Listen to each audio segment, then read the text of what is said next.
네, 요한복음 11장 50절부터 53절까지 같이 읽겠습니다. 50절 시작. 한 사람이 백성을 위하여 죽어서 온 민족이 망하지 않게 되는 것이 너희에게 유익한 줄을 생각하지 아니하는도다 하였으니, 이 말을 스스로 함이 아니요 그 해의 대제사장이므로 예수께서 그 민족을 위하시고 또 그 민족만 위할 뿐 아니라 흩어진 하나님의 자녀를 모아 하나가 되게 하기 위하여 죽으실 것을 미리 말함이로라. 이날부터는 그들이 예수를 죽이려고 모의하니라. 아멘. 본 말씀을 통해서 한 알의 밀알이 되어 썩어지리라 라는 제목으로 말씀을 증거하도록 하겠습니다.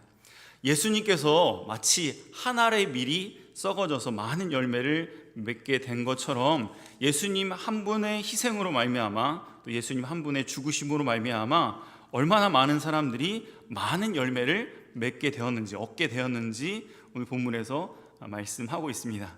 우선 45절부터 쭉 말씀이 이어지는데요, 그 말씀을 보면 그 앞에 부분의 이야기는 나사로라는 사람이 있었는데, 나사로라는 사람이 죽었습니다. 죽어서 그 당시에는 그 무덤이 어디냐면, 이스라엘은 동굴같이 이렇게 그 돌을 파가지고 거기다가 무덤을 만들어서 시체를 집어넣고 돌을 다시 이렇게 덮어놓는 그런 장사의 문화가 있었어요. 그래서 거기다 장사를 지낸 지 4일이 지났습니다. 그래서 썩어서 조금 냄새가 나는 그런 상태에 있었던 나사로를 예수님께서 그 무덤에 찾아가셔서 뭐라고 말씀하셨죠? 나사로야 나오라 라고 하니까 나사로가 그 죽은 그 몸이었는데 또 죽어서 이렇게 붕대 같은 그런 천으로 다 감은 그 상태로 일어나서 나오는 그런 놀라운 역사가 나타나게 됐습니다. 근데 장례 때는 많은 사람들이 그 장례에 참여를 하죠. 그래서 같이 그 슬픔을 나누는 그 장례의 문화가 거기에서도 있었는데, 그 장례식을 치르는 그때 예수님께서 죽은 나사로를 살리신 거예요. 많은 사람들이 자기 눈으로 직접 죽었던 나사로가 살아난 것을 보게 됐습니다. 그것을 직접 본 사람들은 너무나 큰 충격을 받았어요. 어떻게 죽은 지 사흘이 지나고 냄새까지 났던 그 사람이 다시 살아날 수가 있느냐? 이거는 보통 기적이 아니다. 이 예수님은 보통 사람이 아니다. 진짜로 예수님이 메시아구나, 우리를 죄에서 구원하고 지옥에서 구원하실 진짜 메시아구나 라는 것을 확실히 믿게 됐고, 또 그 소문이 퍼지게 됐습니다. 그 소문이 퍼지게 되면서 주변에 있는 사람들이 그동안에도 예수님을 조금 대단하다, 병든 사람을 많이 치료하고 막 귀신들 쫓아내고 하는 그 모습을 보면서 많이 놀라고, 진짜 메시아신가? 보통 분은 아닌 것 같다? 이렇게 생각을 했는데, 죽은 나사로가 살아나는 걸 보고 많은 사람들이 예수님을 이제 믿기로 결심을 하고 또 예수님에 대해서 메시아인 것을 인정하기 시작을 했습니다. 이렇게 죽은 나사로가 다시 살아나는 기적을 보고 예수님을 믿기로 결심한 사람들이 있었는가 하면, 그 사건 때문에 예수님을 죽이려는 사람이 생기게 되었습니다. 그것을 이제 오늘 본문에서 이야기하는 것이죠.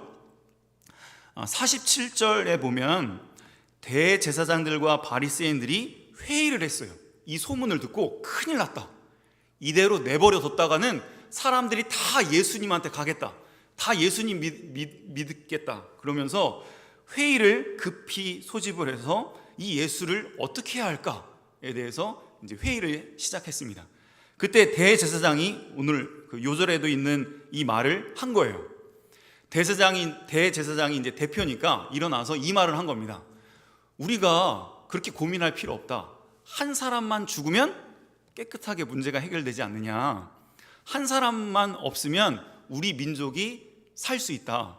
이 사람들은 어떤 그 명분을 내세웠냐면, 만약에 사람들이 예수님을 다 믿고 예수님을 섬기게 되면, 지금은 이스라엘이 로마의 속국이었어요. 근데 로마의 속국인 사람들은 황제를 신으로 섬겨야 돼요.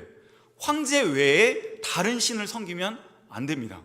어느 정도 이스라엘에게는 어느 정도 허용은 해주긴 했지만, 만약에 예수라는 어떤 실질적인 존재가 나타나서 그동안에 이스라엘 백성들이 섬겼던 신은 어떤 보이지 않는 신을 믿는다, 그거였죠. 여호와 하나님을 섬기는 거였잖아요. 근데 예수 그리스도가, 살아있는 예수 그리스도를 신으로 믿는다. 그러면은 이거는 다른 문제가 되는 거예요. 그러면 만약에 로마 사람들이 이걸 듣고 만약에 화가 나서 우리 이스라엘을 다시 치게 되면 우리나라가 망할 거다. 그러니까 예수를 죽여야 한다라는 명분을 이렇게 내놓은 겁니다. 근데 실질적으로 그들의 마음속에 있었던 속뜻은 뭐냐면 예수님께 백성들의 모든 인기와 모든 것이 다 뺏기는 것이 어떻게 보면 질투가 나고 시기가 났기 때문에 예수님을 죽이려 했던 것이죠. 그래서 많은 백성들이 예수님을 좋아하고 또 예수님을 섬기려고 하고 예수님을 믿으려고 하는 그 모습이 싫었기 때문에 이 대제사장들과 바리새인들이 예수님을 죽이려고 했던 것입니다. 우리는 이 모습을 통해서 저와 여러분들은 지금 이 시대에 살아가면서 예수님이 행하시는 기적들, 신기한 일들을 여러분들이 체험하거나 느껴본 적이 있으신가요? 이 사람들은 계기가 죽었던 나사로가 살아나는 걸 보고 결심을 한 거예요. 이 예수님은 진짜 메시아구나.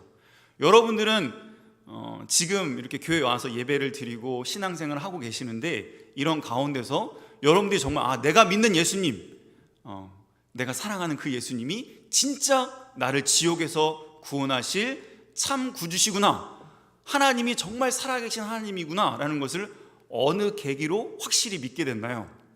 아직 그런 계기가 없는 분도 있으실 수 있겠는데 조금 시선을 넓혀보세요. 여러분들 부모님의 삶을 한번 보시고 또 예수님 믿는 사람들의 삶을 한번 보시면 좋을 것 같아요. 그들이 예수님을 믿음으로 인해서 어떤 놀라운 기적을 일으키고 또 어떤 삶을 살고 있는가, 이것을 여러분들이 보면 예수님이 살아계시구나, 예수님은 치료하시는 분이시구나, 예수님을 믿음으로 사람이 이렇게 변화될 수 있구나 라는 것을 여러분들이 볼 수 있을 겁니다. 그런 거를 간증이라고 그래요. 간증. 자기가 체험하고 경험했던 것을 이렇게 이야기해 주는 거예요. 내가 예수님을 만나서 이렇게 변화됐습니다 라는 걸 이야기해 주는 거죠. 죽었던 나사로가 살아나는 게 어려울까, 아니면 죽으려고 했던 사람이 살려고 하는 게 어려울까? 말이 좀 어렵나? 자, 천천히 할게요.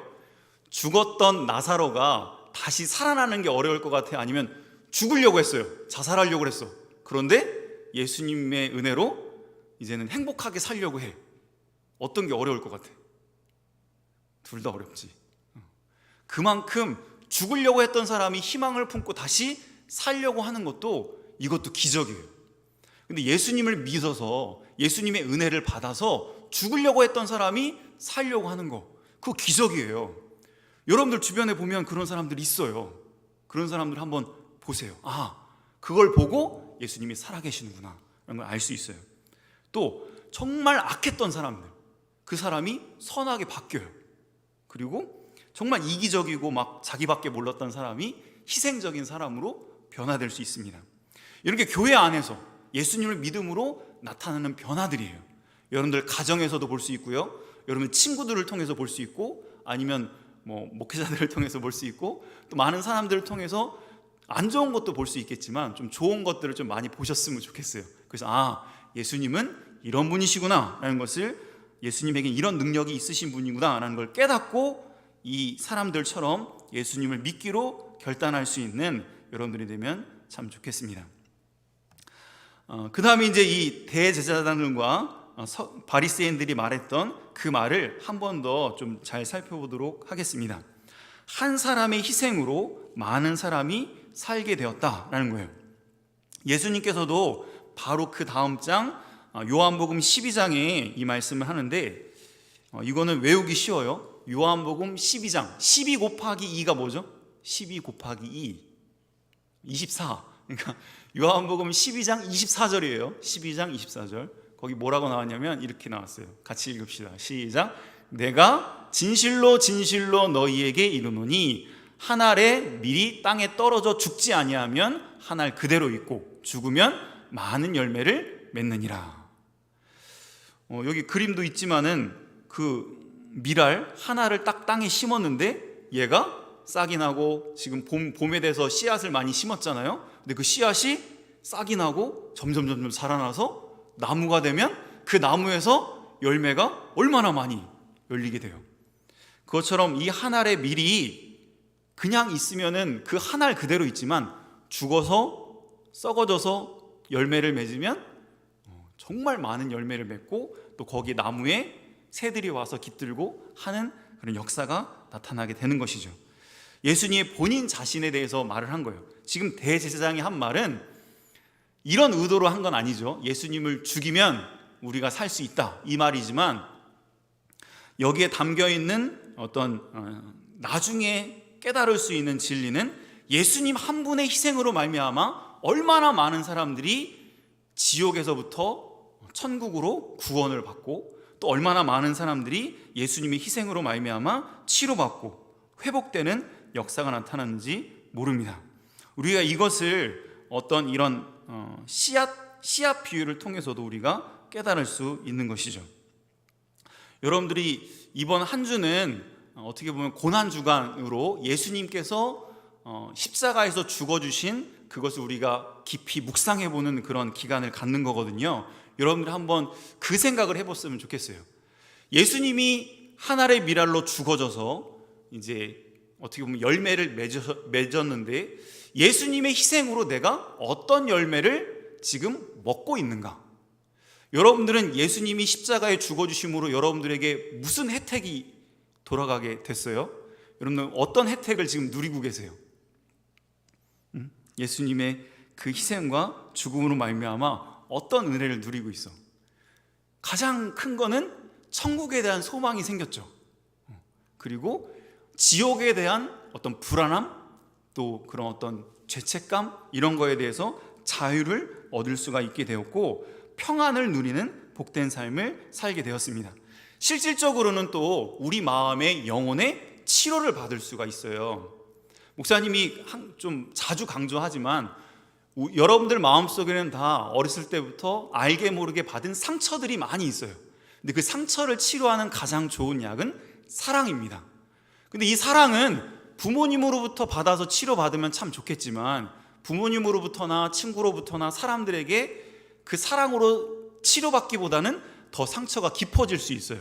그런데 믿음을 갖고 하나님을 진짜로 바르게 섬기고 그 사랑 안에 거하면 하나님이 주신 사랑으로 여러분들의 마음을 치료받을 수가 있는 거예요.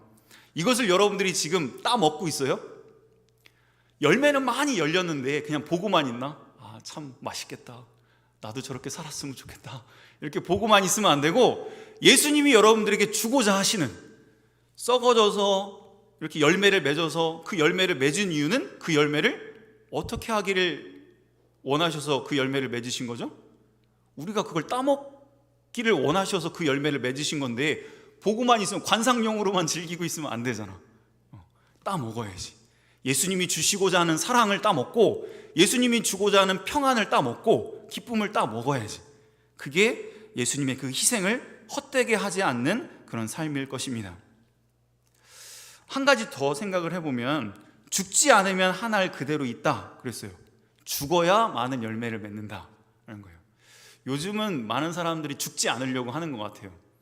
결혼도 안 하려고 하고요. 결혼 왜 안 하려고 합니까? 물어보면 힘들잖아요. 근데 이제 청년들하고 얘기를 하다 보니까 나름대로 논리는 펴요. 이런 논리더라고요.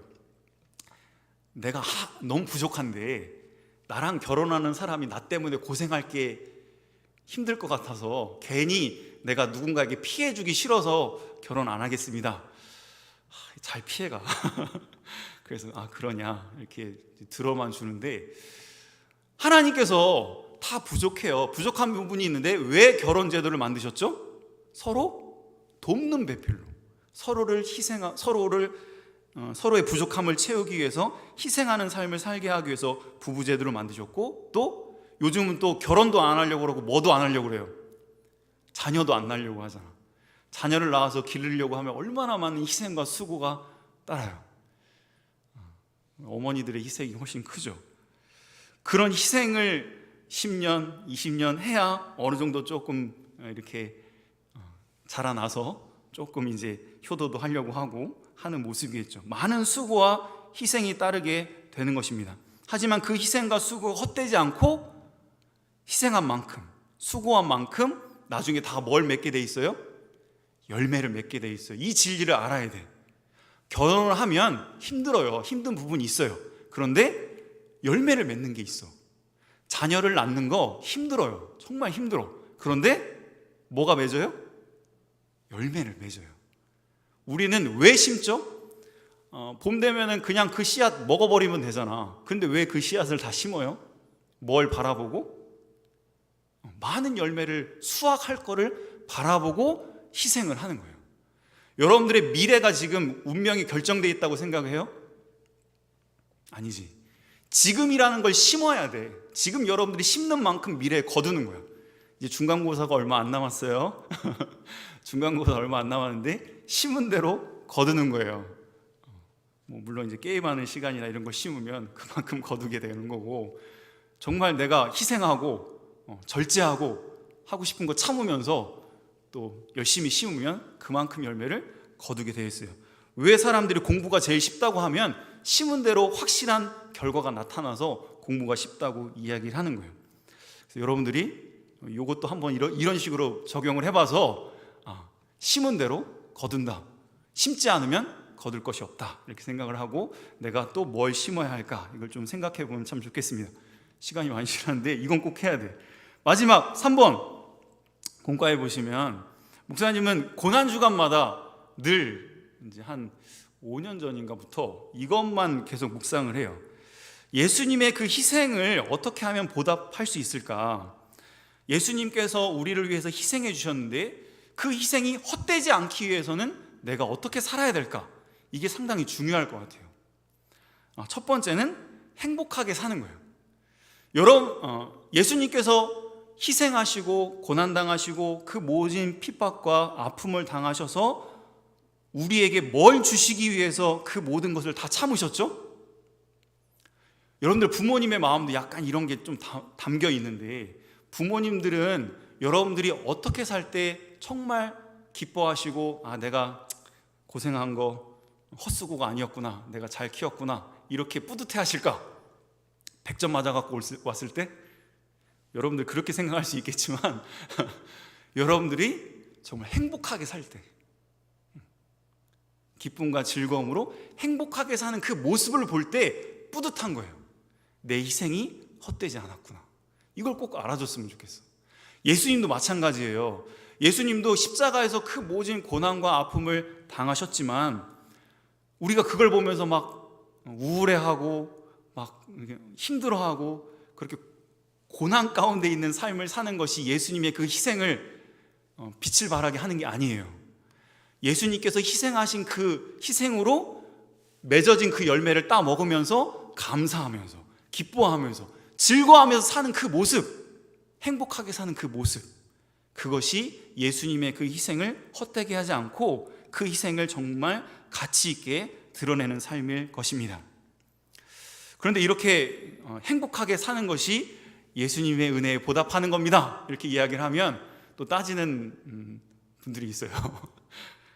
저도 행복하게 살고 싶어요. 저도 행복하게 살고 싶은데 행복하게 살 수 있는 환경이 되지 않는데 제가 어떻게 행복하게 살 수 있겠습니까? 라고 이렇게 질문을 해요. 그때 주님께서 이렇게 말씀하실 것 같아요. 제가 예전에 어떤 찬양 인도하시는 분이 5분 설교를 한 적이 있는데 그 5분 설교에 제가 깨졌어요. 그 설교 제목이 뭐였냐면 나로 충분하지 않니? 라는 그 설교 제목이었어요. 우리가 불행하다고 생각하고 정말 힘들다라고 생각하는 그 이유들을 살펴보면 뭐 돈이 없고 뭐가 부족하고 또 누구 때문에 힘들고 막 이런 것 때문에 나는 불행하다 생각을 하잖아요. 근데 예수님은 나로 충분하지 않니? 라고 물어보시는 거예요. 물론 이런 거 없어도 우리는 이 세상에는 잠깐 살고 어디에서 영원히 살아요? 천국에서 영원히 살게 되잖아요. 그 영원히 사는 천국을 어떻게 얻게 됐어요? 예수님의 십자가를 통해서 우리가 얻게 된 거예요. 그러면 그것으로 우리가 만족해야 되지 않을까요? 물론 이 땅에서 많은 이것저것 없을 수도 있고 누구 때문에 힘들 수도 있어요. 근데 그건 잠깐이잖아. 잠깐이잖아. 근데 우리에게 주어진 거는 영원한 천국이잖아. 이걸 바라보면서 예수님이 나에게 베풀어 주신 그 은혜와 사랑 안에서 충분히 만족하며 살아가야 하지 않을까요? 여러분들이 이 땅에 살아가면서 많이 힘든 일이 있을 수 있겠지만 예수님께서 나에게 베풀어 주신 그 은혜와 사랑을 많이 깨닫고 또 크게 깨달아서 그 은혜 안에서 충분히 만족하면서 행복을 누리는 이런 삶을 살아가면 주님께서 보실 때 상당히 뿌듯해 하실 것을 꼭 믿으시기 바랍니다. 또 어떻게 사는 것이 예수님의 그 희생을 헛되게 하지 않을 것일까? 두 번째는 예수님이 하다가 이렇게 막 일을 하시다가 놓고 가신 일이 있어요. 예수님이 막 일을 하시다가 놓고 가신 일이 있어. 아직 남은 일들이 있어. 그게 뭘까요? 그 바톤 터치를 해야 되는데 예수님이 막 일을 하시다가 그냥 그거 내려놓고 가셨어. 근데 그걸 누가 대신해야 돼, 그거를. 그게 뭘까? 예수님이 뭐 하시다 가셨지? 병든 사람들 치료하시고 힘들어하는 사람들 가서 싸매주시고 지옥 갈 사람들 천국으로 인도하시고 전도하시고 이 일들을 하셨잖아요. 근데 그 일들을 내려놓으시고 가셨어. 근데 이걸 부탁을 하신 거야. 나를 위해서 누가 이것을 하겠니? 라고 물어볼 때 우리는 뭐라고 대답해야 될까? 선생님이 누가 이거 할래? 그러면 어떤 학생이 되게 이쁘죠? 네, 제가 하겠습니다. 정말 여러분들이 예수님께서 나를 위해서 나 때문에 죽으신 거잖아요. 나 때문에. 그럼 나 때문에 그걸 내려놓으신 거잖아. 그러면 내가 그것을 대신하겠습니다 라고 하면서 그 일을 대신하려고 하는 그런 사람이 될 때에 그 주님을 참 뿌듯하게 할 수 있는 우리의 삶이 될 것입니다. 마지막으로는 이것만 같이 외치고 마치겠습니다. 나도 한 알의 미랄이 되어 썩어지리라. 같이 한번 읽읍시다. 천천히 시작. 나도 한 알의 미랄이 되어 썩어지리라. 지금 여러분들이 이렇게 살아가고 있는 모습은, 건강하게 믿음으로 살아가고 있는 모습은 누군가의 희생으로 여기까지 이른 거예요. 목사님도 마찬가지고, 목사님도 많은 선생님들 또 목회자들 많은 분들의 희생으로 제가 여기까지 왔어요. 그러니까 이제 나도 누군가를 위해서 아낌없이 희생을 해야 되는 것이죠. 여러분들도 여러분들이 지금 이렇게 건강한 모습이 있기까지 얼마나 많은 손길과 희생이 있었는지를 기억하고, 이제 여러분들이 거저 받았으니까 다른 누군가에게도 이런 희생적인 손길을 아낌없이 해서 누군가에게 한 알의 미랄로 썩어져서 아낌없이 누군가를 위해서 기도해주고 섬겨주고 도와주는 그런 삶을 살아가서 여러분들도 다른 누군가의 한 알의 미랄이 되어서 많은 사람들에게 유익을 주는 그런 복된 삶을 살아가는 저 여러분들이 다 되어야겠습니다. 이 말씀 기억하면서 같이 잠깐 기도드리겠습니다.